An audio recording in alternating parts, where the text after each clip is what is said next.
araw nga guys ay disperas ng bagong taon at tayo ay naghahanda ng ating panggatong at ito nga nagpakuha na tayo dito sa partida. Ito nga at pinagbababa na ni Papa itong mga kahoy na pinakuha natin sa partida. At pagkatapos niyang ibaba lahat, ito na iisa-isahin ko nang hahakutin.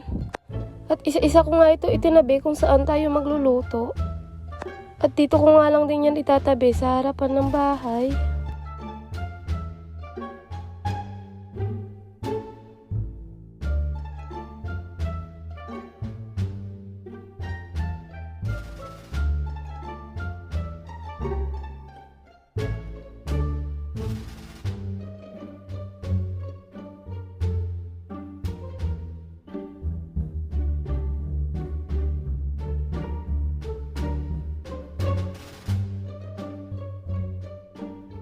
Pagkatapos nga lang ay dali-dali naman namin pinuntahan yung ulo ng baboy na order.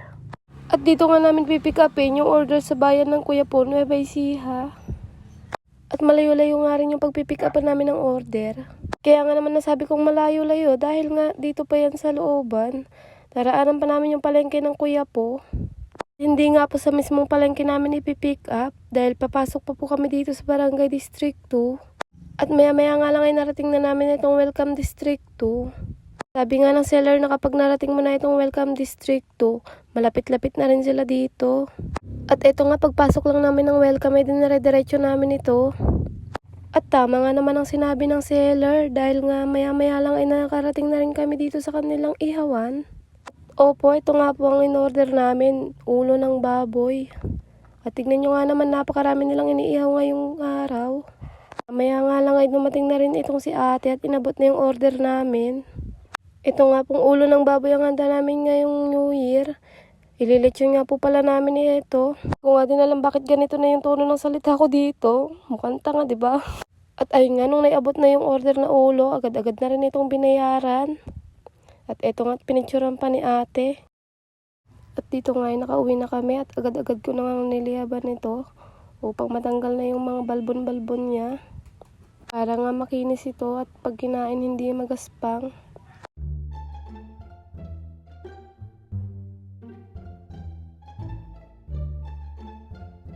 Dito nga sinunod naman ni Meka na lihaban yung manok.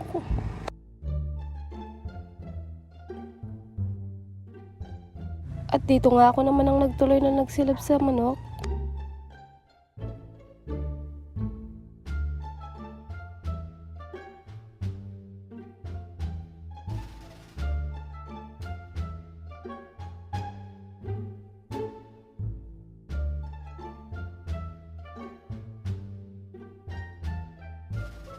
Ito nga habang sinisilaban ko yung manok, nampisa naman na ni Meka na gumawa ng macaroni salad.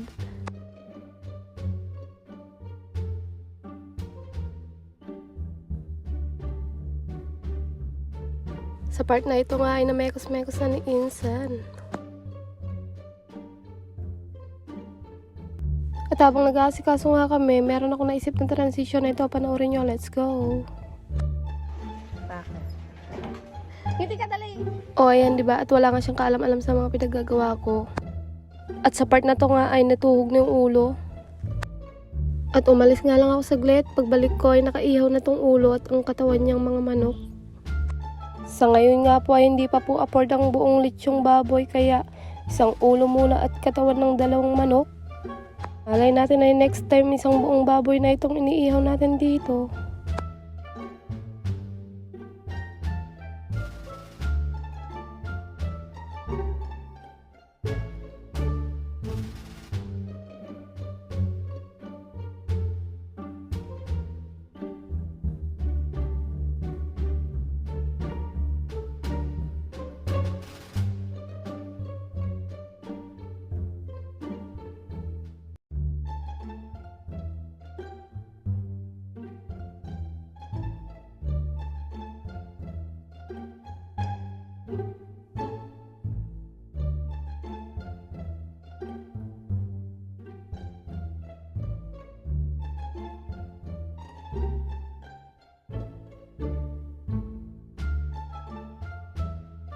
Ito nga't gumagabi na at paunti-unti na ding naluluto itong nililitsyon natin. Eto nga't pakonti-konti lang nating papahid-pahidan. Ayan nga't habang nagbibideo ako dito ay nakakatakam na. Kaso nga dito nga kung mapapansin nyo yung dalawang manok sa likuran ay namumuti pa. How many years nga ito't naluto na. Kaso parang nasobran sa luto dahil kami ay natulog sa part na ito. At eto nga po palang simpleng handa namin ngayong New Year, end of 2024. Kayo, anong handa nyo? Comment down below. Part nga po na ito ay lumabas kami para salubungin ng bagong taon.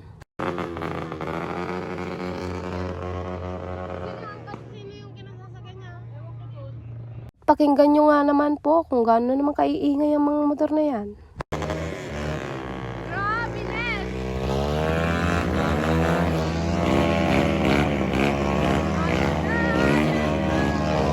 Dahil malapit na nga po at ilang minuto na nga lang ay nagbibirit-biritan na. Grabe ang kaingay ng motor na yan. Eme. Nakabili ng fountain. Ayun ako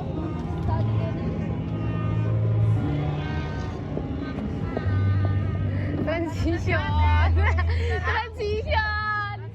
Magpa-fountain sila tatay ata. Oo, meron binili natin. Kaya ka namin. 1 minute! 1 minute! 1 minute! 1 minute!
So beautiful.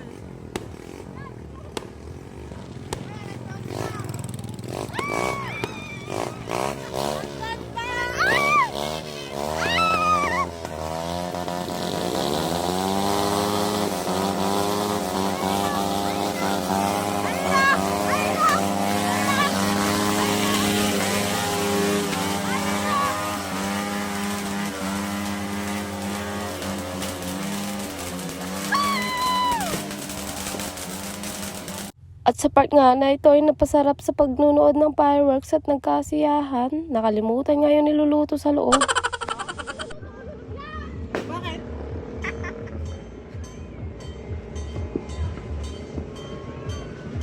Paano mo nalaman? Pinaksin natin eh. Ano yan? Yung manok. Bakit? Kasulong. La, sayang.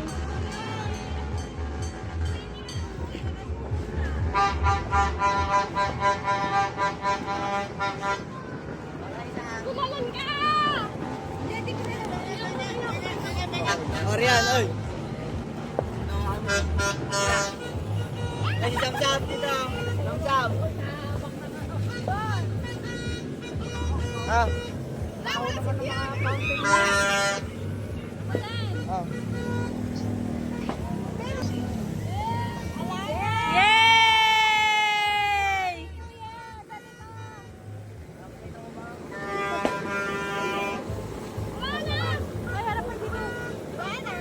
Wala na? Yun na yun?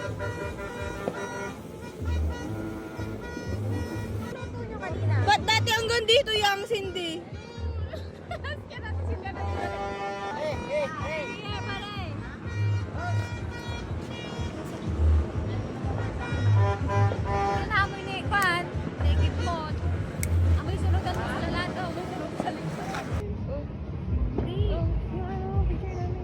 Happy New Year!